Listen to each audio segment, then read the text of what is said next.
여러분 안녕하십니까? 오늘은 성문서 세 번째 강좌로 잠언에 대해서 말씀드리겠습니다. 잠언은 그 서두의 잠언을 기술하는 목적에 대해서 말합니다. 잠언 1장 2절부터 이렇게 말합니다.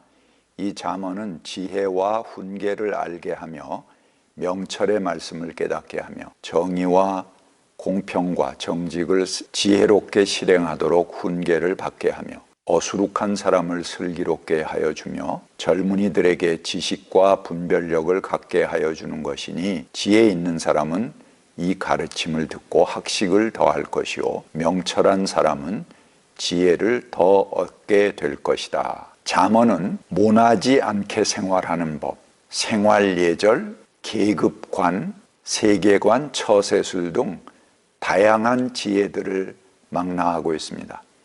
이 지혜는 누구를 위한 가르침일까? 어떤 삶의 자리에 있는 이들을 위한 것일까? 잠언의 이야기들은 어떤 사회 계층에 의해서 전달되었고 그들의 사회적 삶은 어떠했을까 하는 것들을 한번 살펴보겠습니다. 잠언 3장 27절부터 말씀입니다. 너희 손에 선을 행할 힘이 있거든 도움을 청하는 사람에게 주저하지 말고 선을 행하여라. 내가 가진 것이 있으면서도 너의 이웃에게 갔다가 다시 오시오 내일 주겠소 하고 말하지 말아라. 잠언 15장 27절입니다. 불의한 이익을 탐내는 사람은 자기 집에 해를 끼치지만 뇌물을 거절하는 사람은 오래 산다. 잠언 24장 21절부터입니다. 내 아이들아 주님과 왕을 경외하고 변절자들과 사귀지 말아라. 그들이 받을 재앙은 갑자기 일어나는 것이니 주님이나 왕이 일으킬 재난을 누가 알겠느냐. 잠언 25장 6절부터입니다. 왕 앞에서 스스로 높은 채 하지 말며 높은 사람의 자리에 끼어들지 말아라. 너의 눈앞에 있는 높은 관리들 앞에서 저리로 내려가라 라는 말을 듣는 것보다 이리로 올라오라는 말을 듣는 것이 더 낫기 때문이다. 앞에서 본 귀절들은 어떻습니까? 잠언의 내용을 전달하는 사회 계층은 비교적 여유가 있고 남을 도울 만한 경제력이 있는 사람들이 대상입니다. 이 글의 대상은 남에게 부정한 선물이나 뇌물을 받을 만한 사회적 위치를 가진 사람들, 왕을 쉽게 대할 수 있어서 왕 앞에서 함께 식사하고 만찬할 수 있는 사람들, 그런 사람들이 갖추어야 할 처세술을 이야기하고 있는 것입니다. 그러니까 상당히 지위가 높은 고관에 해당하는 계층들이 대상이다 하는 걸 볼 수 있습니다. 왕정의 궁정학교가 있었습니다. 잠언의 모든 말씀을 시작하는 첫머리의 형식은 아비들아 아비의 훈계를 잘 듣고 어머니의 가르침을 저버리지 말아라 하는 말입니다. 이런 서두는 잠언의 내용이 아이들을 교육하기 위한 목적으로 쓰인 훈계성 교훈이다 하는 것을 말해줍니다. 잠언의 삶의 자리가 왕족이나 귀족의 자녀를 가르치는 왕정의 궁정학교였다 하는 것을 보여주는 것이죠. 잠언은 거기서 쓰이던 교재 성격의 교훈집입니다. 그러기에 귀족의 자녀들이 흔히 빠지기 쉬운 성적 호기심과 성적 타락에 대해서 아주 여러 번 강조하는 것을 볼 수 있습니다.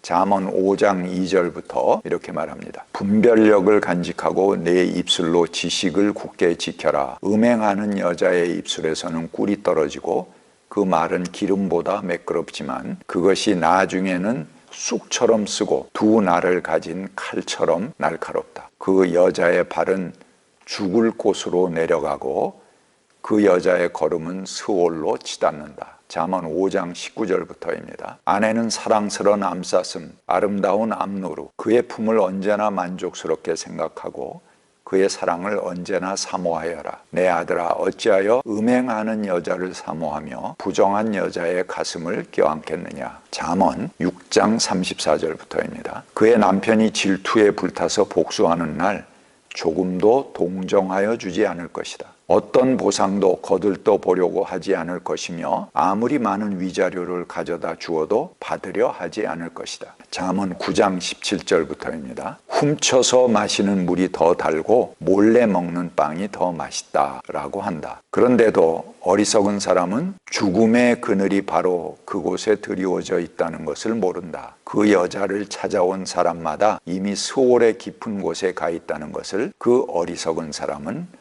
알지 못한다. 이런 교훈을 주는 대상이 대개 어느 계층이다 하는 것을 여러분들이 짐작하실 수 있겠죠. 잠언의 이 자세한 교훈들은 사실은 왕정에 있는 궁정학교, 지체가 높은 사람들의 자녀들을 교육하는 하나의 교과서였다 하는 것을 알 수 있습니다. 잠언이 교훈을 전달하는 방식에 대해서 살펴보겠습니다. 잠언은 다양한 수사학으로 교훈을 전달합니다. 특히 넘버링, 숫자를 매기는 방식으로 교훈을 전달해 줍니다. 또는 우리 삶에서 경험하는 동물이나 자연의 형태로 말하는 방법 등이 잠언의 방식입니다. 30장 18절부터 제가 읽겠습니다. 기이한 일이 셋, 내가 정말 이해할 수 없는 일이 넷 있으니 곧 독수리가 하늘을 날아간 자취와 뱀이 바위 위로 지나간 자취와 바다 위로 배가 지나간 자취와 남자가 여자와 함께 하였던 자취이다. 간음한 여자의 자취도 그러하니 먹고도 안 먹었다고 입을 씻듯이 나는 아무런 악행도 한 일이 없다라고 한다. 세상을 뒤흔들 만한 일이 셋, 세상이 감당치 못할 일이 넷 있으니 종이 임금이 되는 것과 어리석은 자가 배불리 먹는 것과 꺼림을 받는 여자가 시집을 가는 것과 여종이 그 안주인의 자리를 이어받는 것이다. 땅에서 아주 작으면서도 가장 지혜로운 것이 넷이 있으니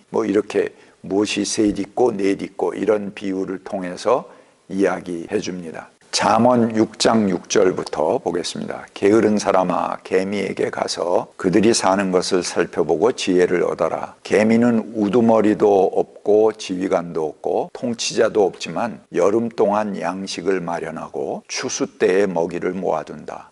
게으른 사람아 언제까지 누워 있으려느냐? 언제 잠에서 깨어 일어나려느냐? 또한 이 잠언이 가지고 있는 여성관을 보면 상당히 가부장적입니다. 궁정학교의 고위직 자녀라는 계급성이죠. 이것은 당시 사회가 가진 가부장적 세계관이 그대로 그 한계가 그대로 드러나 노출됩니다. 잠언의 마지막 장에는 당시 사회에서 이상적으로 생각한 여성관을 이렇게 그립니다. 조금 긴 본문인데 제가 읽겠습니다. 잠언 31장 10절부터 31절까지입니다. 누가 유능한 아내를 맡겠는가? 그 갑은 진주보다 더 뛰어나다. 남편은 진심으로 아내를 믿으며 가난을 모르고 산다. 그의 아내는 살아있는 동안 오직 선행으로 남편을 도우며 해를 입히는 일이 없다. 양털과 삼을 구해다가 부지런히 손을 놀려 일하기를 즐거워한다. 또한 상인의 배와 같이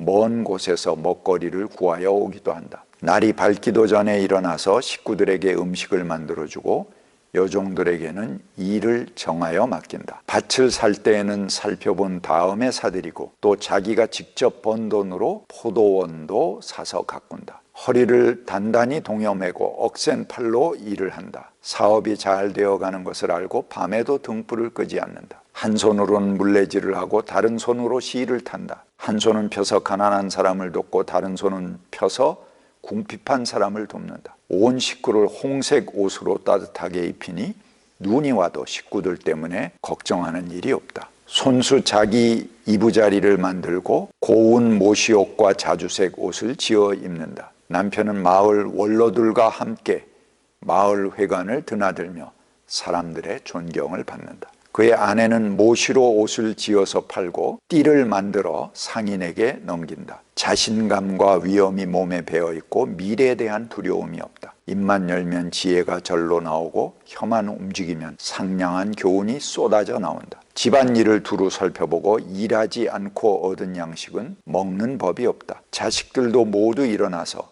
어머니 업적을 찬양하고 남편도 아내를 칭찬하여 이르기를 덕을 끼치는 여자들은 많이 있으나 당신이 모든 여자 가운데 으뜸이요 라고 한다. 고운 것도 거짓되고 아름다운 것도 헛되지만 주님을 경외하는 여자는 칭찬을 받는다. 아내가 손수 거둔 결실은 아내에게 돌려라. 아내가 이룬 공로가 성문 어기 광장에서 인정받게 하여라.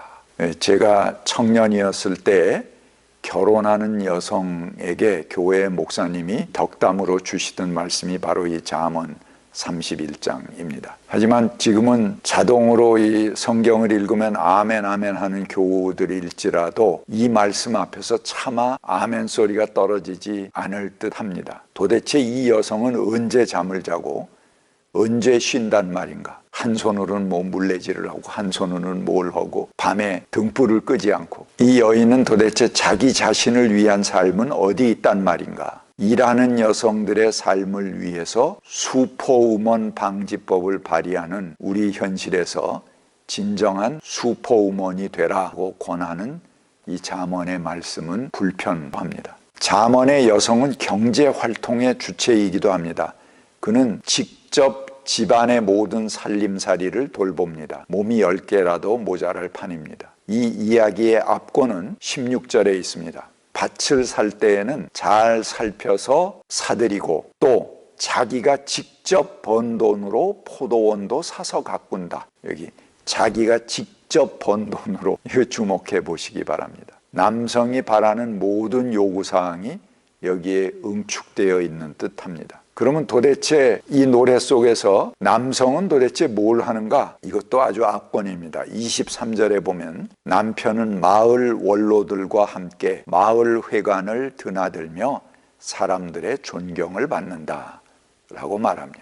이 시대의 남자로 태어났어야 한다고 생각합니다. 남자라는 것 하나만으로도 사회적 위치와는 별도로 아주 절대적인 권위로 군림하는 것입니다. 이런 본문은 가부장제 아래에 있는 여성들의 삶에 가해진 엄격한 현실을 우리들에게 보여줍니다. 잠언의 여성상은 오늘 우리들의 기준과는 많이 다르다는 것을 여러분들이 참고하시기 바랍니다.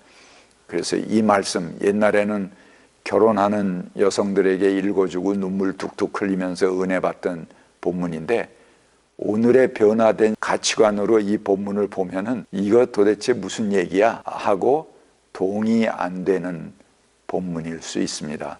그래서 여러분들이 본문이 가진 시대적 한계를 인식하고 이 본문을 보아야 한다고 생각합니다. 이 시대의 여성관이 엄격한 한계가 있지만 오늘 우리들이 여성을 보는 관점과는 많이 다른 풍속도 볼 수가 있습니다. 여기 여성의 아름다움의 기준도 상당히 다르게 나타납니다. 여기 여성은 요즘 그 미인이라고 하는 여성관이죠. 허리가 잘록하고 이 서양적인 미의 기준을 충족시키는 여성의 모습은 아닙니다. 여기 17절에 보면 그녀는 허리를 단단히 동여매고 억센 팔로 일을 한다. 그렇게 말하고 있습니다. 억센 팔로 일 잘하는 여성이 이상적인 여성이었던 것입니다. 또한 여성이 집안 살림만을 하지 않습니다. 재산권과 경제권을 가지고 집안 일은 물론이지만 밖의 일도 척척 잘 처리하는 모습이